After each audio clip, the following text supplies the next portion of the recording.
ইতিহাস মানুষকে অনুপ্রাণিত করে। অস্তিত্বের প্রয়োজনে মানুষ ইতিহাসকে স্মরণ করে।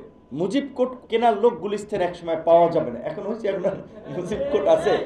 আজকে আমাদের হাত ধরে যে অনেকে রাজনীতিতে এসেছে, রাজনীতিতে শিখেছে, এই গণ অভ্যুত্থানের জন্ম হয়েছে, এই কথাটা অনেকে বলতে চায় না, আমাদের নামটাও নিতে চায় না।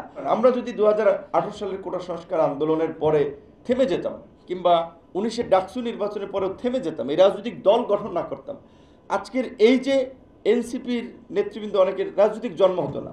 কারণ আমাদের এই আন্দোলন সংগ্রামের কারণে বলা চলে তারাও এই সংগ্রামে আন্দোলনে উদ্বুদ্ধ হয়ে আমাদের কাছাকাছি ছিল, আমাদের সাথে ছিল। এবং আমরা যেটা বলেছি যে অবশ্যই ইতিহাস মানুষকে অনুপ্রাণিত করে।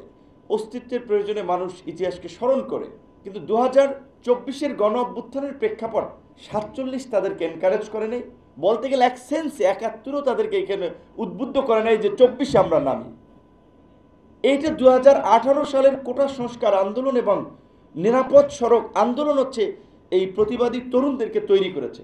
শেখ মুজিবের অবশ্যই এই দেশের ইতিহাসে তার অবদান আছে।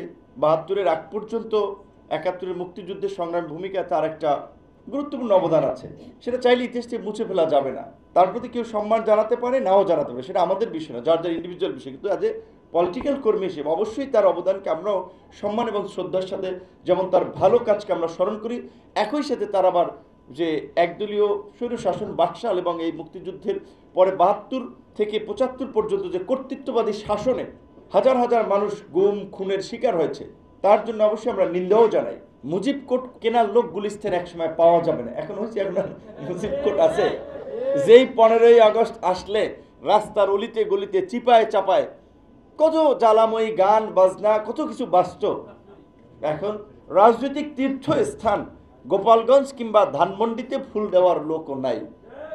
তো এটা হচ্ছে ওই যে লেবু কস্তায় যেমন তিতা হয়ে যায়, বেশি কিছু করতে গেলে এরকম পরিণতি হয়। RICL TMX, যুগের পর যুগ স্থাপনা থাকে মজবুত। আজকে আমাদের হাত ধরে যে অনেকে রাজনীতিতে এসেছে, রাজনীতিতে শিখেছে, এই গণ অভ্যুত্থানের জন্ম হয়েছে, এই কথাটা অনেকে বলতে চায় না, আমাদের নামটাও নিতে চায় না, আমাদের কথাও বলতে চায় না। কোটা সংস্কার আন্দোলনকে এড়িয়ে যেতে চায়। বৈষম্য বিরোধী আন্দোলন, কিসের বৈষম্য বিরোধী আন্দোলন? কোথা থেকে জন্ম হয়েছে বৈষম্য বিরোধী আন্দোলন?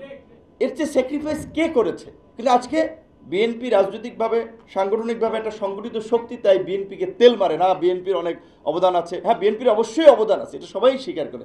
জামাতের অবদান আছে। কিন্তু ক্ষমতাসীনরা, বিশেষ করে এখন যারা ক্ষমতা আছে, ক্ষমতাকে এনজয় করছে, ক্ষমতাকে কাজে লাগিয়ে কিংস পার্টি গঠন করেছে, ভবিষ্যতে ক্ষমতায় যেতে চায়, স্বপ্ন থাকলে স্বপ্নই থেকে যাবে। আর যদি স্বপ্ন নাড়াচাড়া দেয় তাহলে সেটা দুঃস্বপ্নে পরিণত হবে। এত সহজ না।